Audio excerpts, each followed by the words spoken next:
இயேசுவில் பிரியமான என் அன்பு சகோதரர்களே, சகோதரிகளே, தேவ பிள்ளைகளே, தேவதாசர்களே, தேவ ஊழியர்களே, எல்லா சிறப்பு விருந்தினர்களே, இங்கே மேடையிலே அமர்ந்திருக்கக்கூடிய விசேஷித்த தேவதாசர்கள், நம் அன்பிற்குரிய பேட்ரியாக் பிரதம பேராயர் ரெவரண்ட் டாக்டர், எல்லாவற்றுக்கும் மேலாக என்னுடைய சம்பந்தி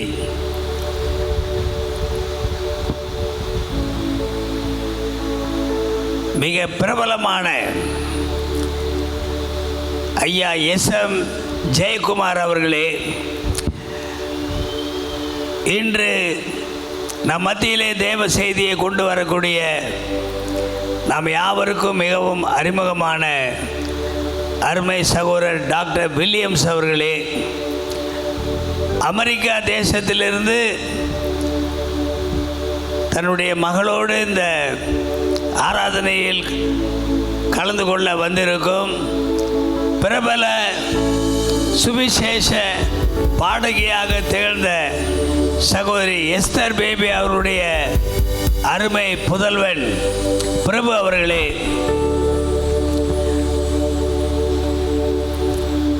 ராக் டிவி மிகவும் பிரபலமான ராக் டிவியினுடைய அதிபர் அன்பிற்குரிய சகோதரன் பிரேயர் சிங் அவர்களே, யாரெல்லாம் வந்திருக்கீங்க வேற? பிரேயர் சிங், ஹல்லேலூயா, பிரைஸ் லார்ட், பிரைஸ் லார்ட். உங்கள் யாவருக்கும் கர்த்தருடைய மகிமையுள்ள ஒப்பற்ற நாமத்தினாலே என்னுடைய இனிதான வாழ்த்துக்களை மிக மகிழ்ச்சியோடு யாவருக்கும் நான் தெரிவித்துக் கொள்கின்றேன். கர்த்தர் உங்கள் ஒவ்வொருவரையும் பேர் பேராக ஆசீர்வதிப்பாராக. புதிய ஆண்டிலே இது முதல் ஆராதனை. இந்த ஆராதனைக்கு நீங்களும் நானும் மட்டும் வந்திருக்கலாம், மழையும் நானும் வருவேன்னு சொல்லி வந்திருக்கு. அதாவது நீங்களாம் வரீங்களோ இல்லையோ, மழை என்ன சொன்னது, நானும் வருவேன், முதல்ல நான் வருவேன். சபை மக்கள் வருவதற்கு முன்பாக நான் எங்கே வருவேன் என்று சொல்லி அது மிக உற்சாகமாக வந்ததை பார்த்து நான் சற்று திடுக்கிட்டு விட்டேன். எப்போதுமே ரொம்ப மழைன்னா அலர்ஜியில் இருக்கீங்க, அதனால் இந்த மழை வந்ததுனால நீங்கள் வருவீங்களோ மாட்டீங்களோ அப்படின்னு கர்த்தர் ஆசீர்வாத மழையையும் கொண்டு வந்தார், உங்களையும் கொண்டு வந்தார். எவ்வளவு சந்தோஷம் பாருங்க. கடந்த ஞாயிறு இரவு புதிய ஆண்டை வரவேற்று அதன் பிறகு இந்த அடியவனை கொண்டு கர்த்தர் புதிய ஆண்டிற்குரிய தேவ செய்தியை தந்தார். அது சில விமர்சனங்களையும் கொண்டு வந்தது. ஆனால் நான் எதை குறித்தும் கவலைப்படவில்லை. எதை கர்த்தர் பேச சொன்னாரோ அதை நான் உள்ளதை உள்ளபடி சொன்னேன். உள்ளதை உள்ளபடியும் இல்லதை இல்லதென்றும் சொல்லத்தக்கதாக கர்த்தர் நம்மை பயிற்றுவித்திருக்கின்றார். அந்த செய்தியில் சொல்லப்பட்டது என்ன என்று உங்களுக்கு தெரியும். இந்த 2024ஆம் ஆண்டு என்பது அந்தி கிறிஸ்து தன்னுடைய ஆட்டத்தை தொடங்கக்கூடிய ஆண்டாக நிறைய தீர்க்க தரிசனங்கள் வெளிப்பட்டது என்று மனம் திறந்து உங்களிடத்திலே சொன்னேன். அதேபோல் செயற்கை நுண்ணறிவு, ஆர்டிஃபிஷியல் இன்டெலிஜென்ஸ், அது இந்த ஆண்டிலிருந்து மிக அதிகமாக பெருகத்தக்கதாய் இருக்க போகின்றது என்பதை நான் சொன்னேன். இன்னும் இந்த ஆண்டில் என்னவெல்லாம் நடக்கப் போகின்றது என்பதை குறித்து சொல்லி, ஆனால் நீங்களோ எதற்கும் பயப்படாமல், எதனாலும் தளர்ந்து போய்விடாமல், கர்த்தருக்குள்ளாக உங்களை நிலைநிறுத்தி கொள்வீர்கள் என்றால் எந்த ஒன்றும் எந்த சேதத்தையும் உங்கள் ஜீவிதத்திலே கொண்டு வந்து விட முடியாது என்பதை மிக தெளிவாக, மிக மன தைரியமாக ஒரு மாத காலமாக கர்த்தர் புதிய ஆண்டு எப்படி இருக்கும் என்பதை அநேக தீர்க்கதரிசிகளை கொண்டு வெளிப்படுத்தினதை அப்படியே உங்கள் முன்பாக நான் கொண்டு வந்தேன். அந்த செய்தியை தான் நாளைய தினம் நம்பிக்கை தொலைக்காட்சியிலும் காலை 7 முதல் 7:30 மணி வரை உள்ள அந்த எபிசோடில் அது வரப்போகின்றது.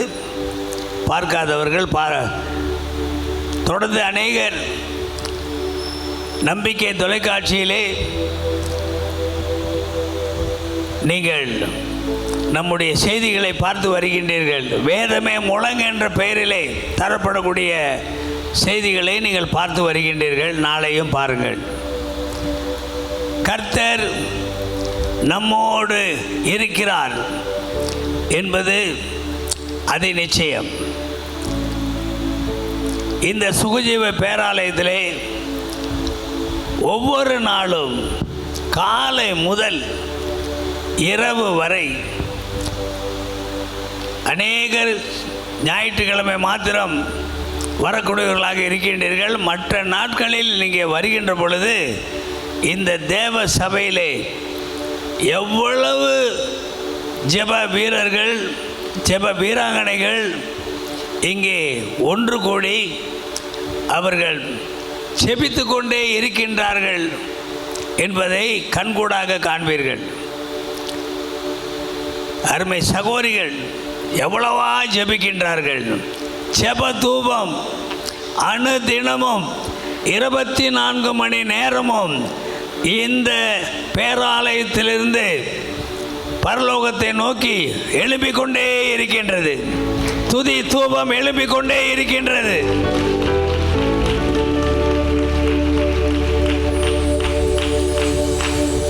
இங்கே ஜெபிக்கக்கூடியவர்கள் தங்களுக்காகவா ஜெபிக்கின்றார்கள்? ஒரு பொழுதும் இல்லை. உங்கள் எல்லோருக்காகவும், உங்களுடைய எல்லாருடைய குடும்பங்களுக்காகவும் ஜெபிக்கின்றார்கள். குடும்ப பாதுகாப்புக்காக, உங்கள் தேவைகள் நீங்கள் வேண்டிக் கொள்வதற்கு நினைப்பதற்கு மேலாக மிக அதிகமாக சந்திக்கப்பட வேண்டும் என்பதற்காக அவர்கள் ஜெபிக்கின்றார்கள். நீங்கள் யாவரும் ஆரோக்கியமாக வாழ வேண்டும் என்பதற்காக ஜெபிக்கின்றார்கள். உங்கள் வீடுகளிலே சுப காரியங்கள் நடக்க வேண்டும் என்பதற்காக ஜெபிக்கின்றார்கள். உங்கள் கடன் பிரச்சனைகள் தீர வேண்டும் என்பதற்காக ஜெபிக்கின்றார்கள். உங்களுடைய பண பிரச்சனை எல்லாம் தீர்ந்து நீங்கள் சுபிட்சமாக வாழ வேண்டும் என்பதற்காக ஜெபிக்கின்றார்கள். இங்கே ஜெபிக்கக்கூடியவர்கள் ஒருவரும் அல்லது ஒருவராவது தங்களுக்காக மாத்திரம் அல்லது தங்களுக்காக எந்த ஜெபமும் செய்வதில்லை. ஆங்கிலத்திலே இன்டர்செஷன் என்று சொல்வார்கள். பிறருக்காக ஜெபிக்கக்கூடிய ஜெபம், அந்த ஜெபத்தை தான் இங்கே செய்து கொண்டு இருக்கின்றார்கள். அன்பிற்குரியவர்களே,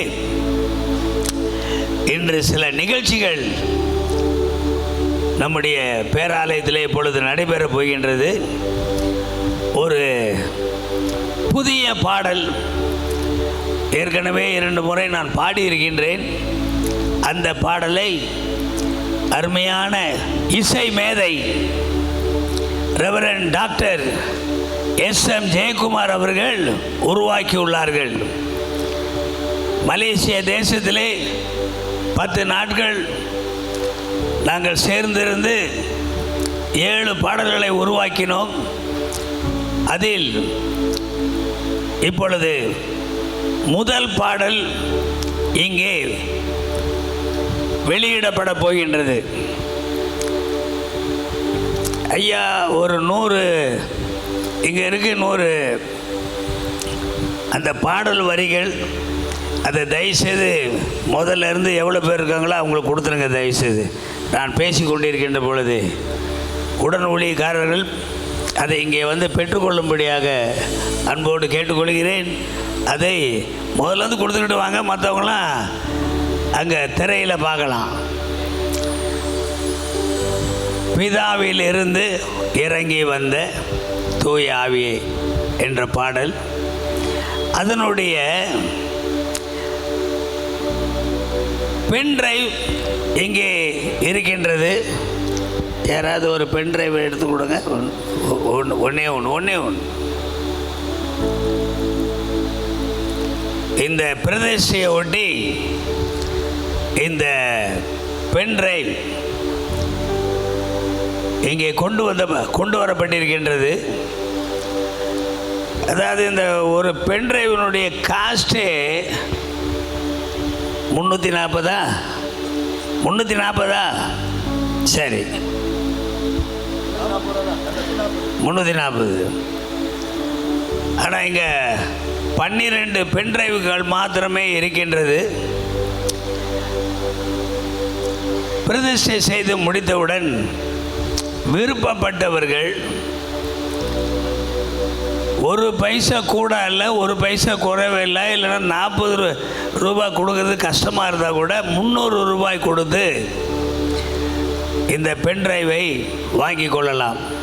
யாருக்கு தேவையோ அவர்கள் வாங்கி கொள்ளலாம், யாருக்கு விருப்பமோ அவர்கள் வாங்கி கொள்ளலாம். இது சிலர் வாங்கணும், எங்களுக்கு வேணும், ஆனால் இன்றைக்கி பணம் கொண்டாடலைன்னா அதை பற்றி கவலை இல்லை. அடுத்த ஞாயிறு வருகின்ற பொழுது நீங்கள் கொடுத்தால் போதும். மொத்தத்தில் 12 தான் இருக்குது. இப்பொழுதும் இந்த பாடலை நாம் பிரதிஷ்டை செய்ய போகின்றோம். அருமைக்குரிய தேவ மனிதர் டாக்டர் வில்லியம்ஸ் அவர்கள் இந்த பாடலை பிரதிஷ்டை செய்து பிறகு அந்த பாடல் திரையிலே காட்டப்படும், திரையிலே ஒளிபரப்பப்படும். அதன் பிறகு விருப்பமுள்ளவர்கள் 12 பென்ட்ரைவ் தான் இருக்குது. 300 ரூபாய் கொடுத்து யாருக்கு வேண்டுமோ அவர்கள் பெற்றுக்கொள்ளலாம். அல்லது பிறகு யூடியூப்பில் வருகின்ற பொழுது பார்த்து கொள்ளலாம். கர்த்தருடைய மகிமையுள்ள நாமத்திற்கு ஸ்தோத்திரம்.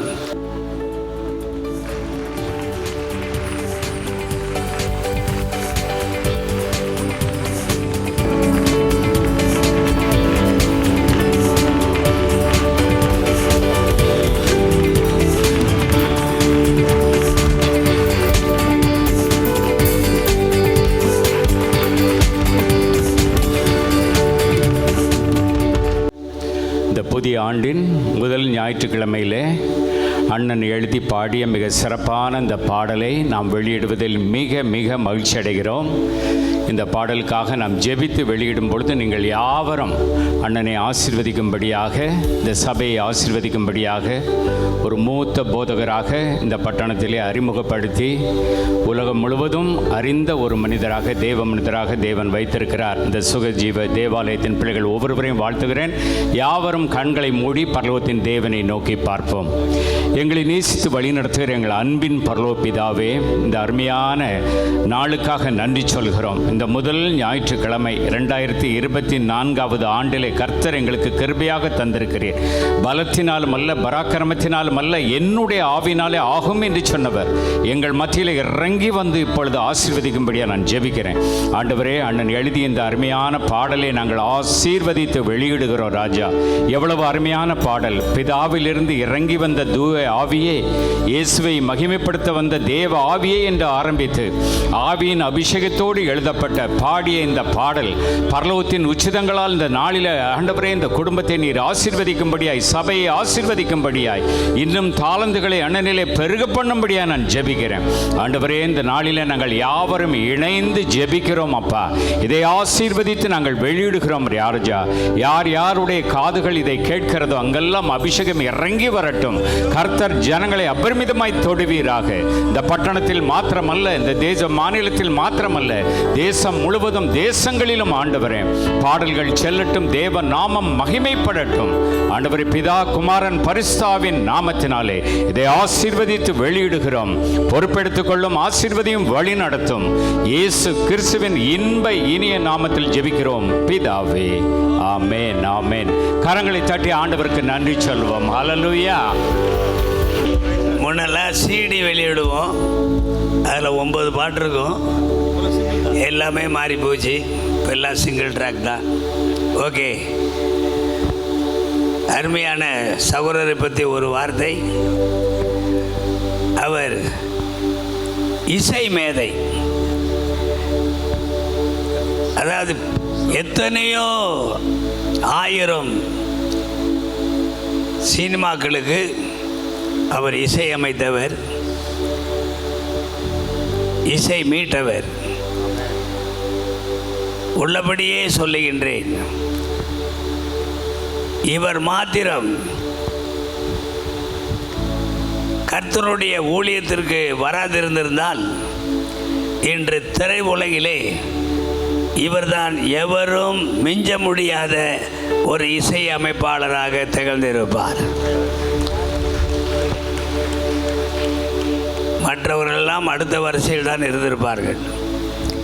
இவருடைய இசை மேதைத்துவத்தை நான் 22 ஆண்டுகளுக்கு முன்பு இருந்தே பார்த்து வருகின்றேன். எந்த பாடலையும் சுரத்திலேயே பாடக்கூடிய வல்லமை பெற்றவர். இந்துஸ்தானி இசை,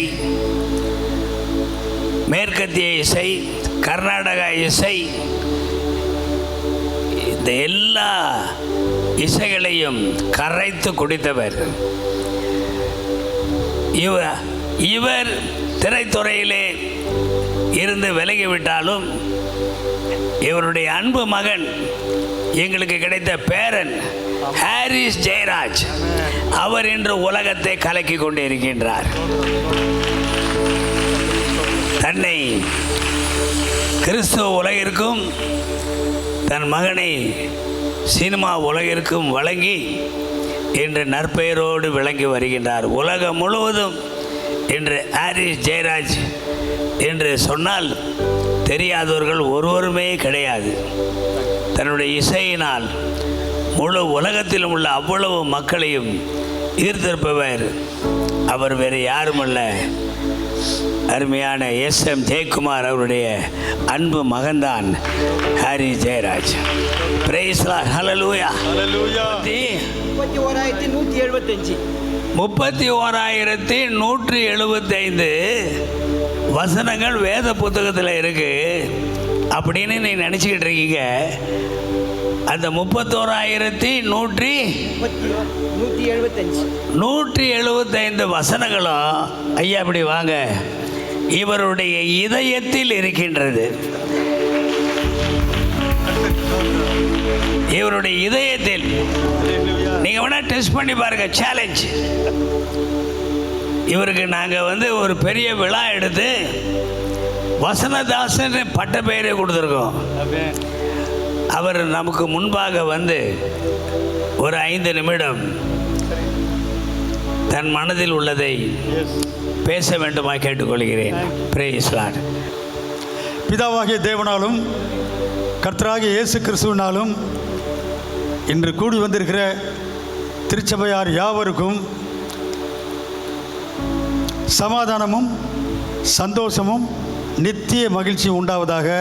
ஆமேன். 3 வசனத்தை மாத்திரம் நான் சொல்லி, அண்ணாச்சி 5 நிமிஷம் டைம் கொடுத்தாரு, அதோடு நான் முடிக்க விரும்புகிறேன். சங்கீதங்களின் புஸ்தகம் 22ஆம் சங்கீதம் 3ஆம் வசனம் சொல்லுகிறது, அருள்நாதர் ஏசப்பா எங்கே இருக்கிறாரா? துதிகளின் மத்தியில் வாசம் பண்ணுகிற கர்த்தர். கரங்களை உயர்த்தி ஆமேன் சொல்லுவோம். ஆமேன். இங்கே தான் பிரசங்கம், பரலோகத்தில் துதி தான். கர்த்தருக்கு ஸ்தோத்திரம். கிறிஸ்துவுக்குள் பிரியமானவர்களே, சங்கீதங்களின் புஸ்தகம் 149 வசனம் 9-10 சொல்லுகிறது, அவருடைய வாயில், இந்த தேவ ஜனத்தின் வாயில் கர்த்தரை உயர்த்தும் துதியும், அவர்கள் கையில் இருபுறமும் கருக்குள்ள பட்டம் இருக்கணும். கரங்களை உயர்த்தி ஒரு ஆமேன் சொல்லுங்க. எப்போ நம்முடைய சுகஜீவ தேவ ஆலயத்திற்குள் வரும் பொழுது ஸ்தோத்திரம் வாயில் இருக்கணும், கையில் பைபிள் இருக்கணும். இந்த ரெண்டு யார்கிட்ட இருக்குதோ அவர்கள் தான் பரிசுத்தவான்கள் என்று வேதம் சொல்லுகிறது. கிறிஸ்துவுக்குள் பிரியமானவர்களே, இன்றைக்கே ஏசப்பா வந்துட்டாலும் இன்றைக்கி கொடுக்கப்பட்ட இந்த பென்ட்ரைவ் பாடலை நீங்கள் பாடிக்கிட்டே இருங்க. ஏசப்பா வந்துட்டாக்க நீங்கள் எல்லாம் அந்த பாட்டை பாடிக்கிட்டே பரலோக ராஜ்யத்தில் பிரவேசிப்பீங்க. அல்லேலூயா. நான் சொல்கிறல, தூய ஆவியானவர், பரிசுத்த ஆவியானவர் சொல்கிறாரு. இந்த ஒரு வசனத்தை மாத்திரம் வாசிங்க. Isaiah chapter 35:10. ஏசாயா தீர்க்கதரிசன புஸ்தகம் 35ஆம் அதிகாரம் 10ஆம் வசனம். இதோட அவ்வளோதான். கர்த்தரால் மீட்கப்பட்டவர்கள் திரும்பி, கர்த்தரால் ரட்சிக்கப்பட்டவர்கள், ஜலத்தினாலும் ஆவினாலும் பிறந்தவர்கள், கர்த்தரால் மீட்கப்பட்டவர்கள் திரும்பி ஆனந்த களிப்புடன் பாடி சந்தோஷமா பாடிட்டே போகணும். சீயோனுக்கு வருவார்கள். எங்க போகணும்? ஒரு அல்ல சொல்லாமா? கர்த்தருக்கு ஸ்தோத்திரம்.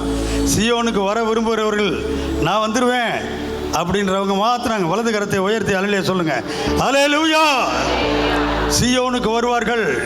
நித்திய மகிழ்ச்சி அவர்கள் தலையின் மேல் இருக்கும். பாருங்க, நித்திய மகிழ்ச்சி அவர்கள் தலை மேலேயே இருக்கும். அபிஷேக ஆவியானவர் இந்த பாடலை நீங்கள் பாடும் பொழுது உங்கள் தலையில் வந்து பரிசுத்த ஆவியானவர் இறங்குவார். அல்லேலூயா. உங்கள் தலையில் தான் இந்த அபிஷேக எண்ணெய் ஊற்றப்படும். சந்தோஷமும் மகிழ்ச்சியும் அடைவார்கள். சந்தோஷம் என்பது பூமிக்குரியது, இம்மைக்குரியது. மகிழ்ச்சி என்பது டிலைட், அது பரலோகத்துக்குரியது. சியோனின் மகிழ்ச்சி அவர்கள் அடைவார்கள். இது சத்தியம், இது நிச்சயம். சஞ்சலமும் தவிப்பும் வரேன்னு சொல்லாது, போயிட்டு வரேன்னு சொல்லாது, ஓடி போயிடும். கரங்களை தட்டி கர்த்தருக்கு நன்றி செலுத்துவோம். Glory to God. கர்த்தர் உங்களை ஆசீர்வதிப்பாராக. ஆமென். அமெரிக்கா தேசத்திலிருந்து வந்திருக்கக்கூடிய அன்பு சகோதரி எஸ்தர் பேபி அவருடைய அருமை மகன். எஸ்தர் பேபியை பற்றி அநேகமாக தெரிந்தவர்கள் இங்கே அதிகமாக இருப்பீர்கள் என்று நான் விசுவாசிக்கின்றேன். அற்புதமாக சுவிசேஷ பாடல்களை பாடி, பல நூறு பாடல்களை பாடி பதிவு செய்து, ஃபாதர் பெர்க்மேன் அவர்களோடு நிறைய பாடல்களை பாடி பதிவு செய்து, உலகம் முழுவதும் அவருடைய பாடல்கள் துணித்து கொண்டிருக்கின்றன.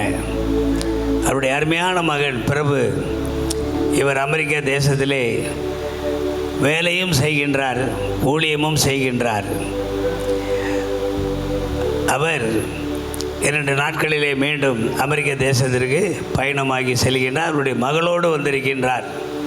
ரேச்சல் அவருடைய மகள் பெயர். அந்த மகளோடு வந்திருக்கின்றார். இப்பொழுது அவர் முன்பாக வந்து 4 நிமிடம் சில வார்த்தைகள் பேசும்படியாக மிக அன்போடு உங்கள் சார்பாக நான் அழைக்கின்றேன். Praise Lord. Praise Lord. Uncle doctor Viji Selvaraj, uncle அண்ணன் எஸ்எம் ஜெயக்குமார் ஆண்டி, மற்றும் Mumbai Navi Mumbai Mathew uncle, Williams uncle, Rock TV, இவங்களெல்லாம் இப்போ தான் நான் பார்த்தேன். So that's the reason. ஸோ அவங்கள பார்த்ததில் எல்லாம் எனக்கு மகிழ்ச்சி. ஸோ அங்கிள் ஆண்டியை வந்து நான் வந்து அண்ணாச்சியும் ஆண்டியும் வந்து 25-30 இயர்ஸ்க்கு முன்னாடி எங்களுக்கு திருமணமானப்போ முதல்ல அங்கிள் அண்ணாச்சி அவங்க வீட்டுக்கு தான் நாங்கள் போனோம்.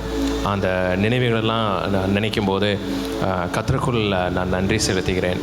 ஒரு கேசட் வந்து அம்மா ரிலீஸ் பண்ணாங்க, அது ஒரு 30 இயர்ஸ் இருக்கும். அந்த டைம் அண்ணாச்சி தான் வந்து he prayed and he released it. So அந்த நினைவுகளெல்லாம் கூறும்போது கர்த்தருக்குள் வந்து அண்ணன் படித்த அந்த வசனத்தின்படி அது ரெவரண்ட் டாக்டர் ஜீவானந்தம் அந்த வசனத்தை அடிக்கடி சொல்லுவார். அதுதான் அங்கிள் SM ஜெயக்குமார் இப்போ படித்தாங்க, கம்பீர சத்தத்தோடு ஆனந்தமாய் சியோனுக்குள் வருவாங்க அப்படின்ட்டு. நம்ம எல்லாரும் சகோதர சகோதரிகளாக இருக்கோம், அதுக்காக சந்தோஷப்படுறேன். கர்த்தருக்குள் இவங்களெல்லாம் பார்த்ததில் மிக மகிழ்ச்சி அடைகிறேன். நம்ம எல்லாரும் சியோனுக்கும் போவோன்னு அதிகமாக நான் விசுவாசிக்கிறேன். ஆமேன். இப்பொழுதும் ராக் டிவி முதலாளி கர்த்தருடைய நாமத்தை மகிமைப்படுத்துவார். Price Lord. அவரை உற்சாகப்படுத்துவோமா? கர்த்தருடைய நாம் மகிமைப்படுவதாக.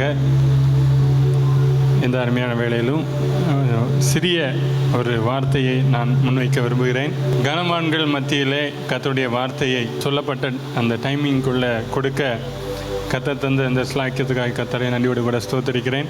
இந்த Rock TV channel satellite TV சேனலாக துவங்கப்பட்டு மார்ச் மாதம் அதனுடைய லான்ச் ராதா ரிஜென்ட் ஹோட்டலில் நடந்தபோது அருமையான அண்ணாச்சி அவர்கள், பிஷப் என்று சொல்லும்போது நான் அப்படி தான் உங்களை அழைப்பேன், SM ஜெயக்குமார் பிஷப் அவர்கள் மற்றும் அருமையான கர்த்தருடைய தாசர்களும் மற்றும் பலரும் வந்து இந்த சந்தோஷம் அண்ணாச்சி அவங்க வந்திருந்தாங்க. ஸ்பெஷலாக கார்டினல் அவங்க அண்ணாச்சி அவங்க வந்திருந்தாங்க.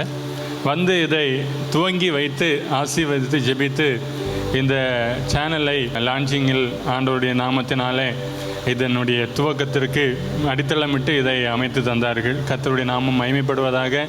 நான் என்றும் அதற்கு நன்றி உள்ளவனாக இருக்கிறேன். நான் ஒரு சிறிய ஒரு வார்த்தையை மட்டும் நான் சொல்ல விரும்புகிறேன். எல்லாரும் அருமையான கர்த்தருடைய தாசர்கள் பேச அவர்களுக்கு உரிய டைமிங் இருக்கிற அந்த காரியங்களுக்கு நானும் அதை கேட்பதற்கு வாஞ்சியாக இருக்கிறேன். ஒரே ஒரு வசனத்தை மேனாக சொல்லி நான் முடிக்கிறேன். கொலோசியர் 3ஆம் அதிகாரம் 1-2 வசனங்களை வாசிக்கலாம். நீங்கள் கிறிஸ்துவுடன் கூட எழுந்தது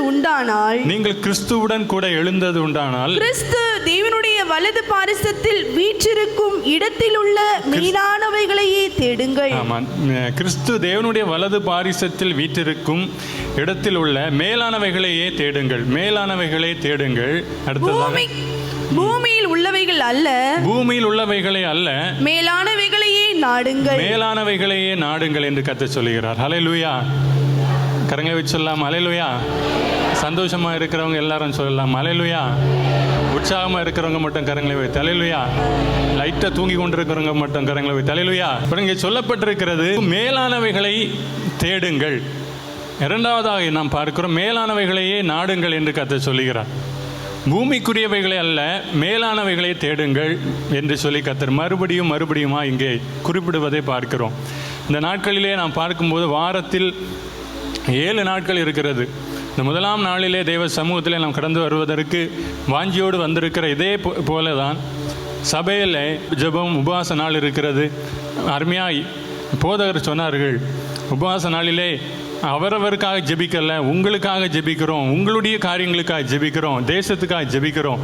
இப்படிப்பட்ட அந்த நேரத்தில் நீங்கள் வீட்டில் சும்மா இருந்தாலோ வேறு காரியங்களிலே உங்களை ஈடுபடுத்தி கொண்டிருந்தாலும் அதற்குரிய நிலைகளிலே பலன் இப்படி நாம் பெற்றுக்கொள்ள முடியும். தேவ சமூகத்திலே நாம் நேரத்தை ஒதுக்கி அதற்காக நேரத்தை வகுத்து தேவ சமூகத்திலே உபவாசத்தோடும் ஜெபத்தோடும் நமக்காக ஜெபிக்கிற இடத்திலே நாமும் சேர்ந்து ஜெபிப்போம் என்று சொல்லி ஜெபிக்கும் போது நிச்சயமாக அதில் நிறைவான பலனை காண முடியும். வேதம் சொல்கிறது மேலானவைகளை தேடுங்கள் என்று சொல்லி.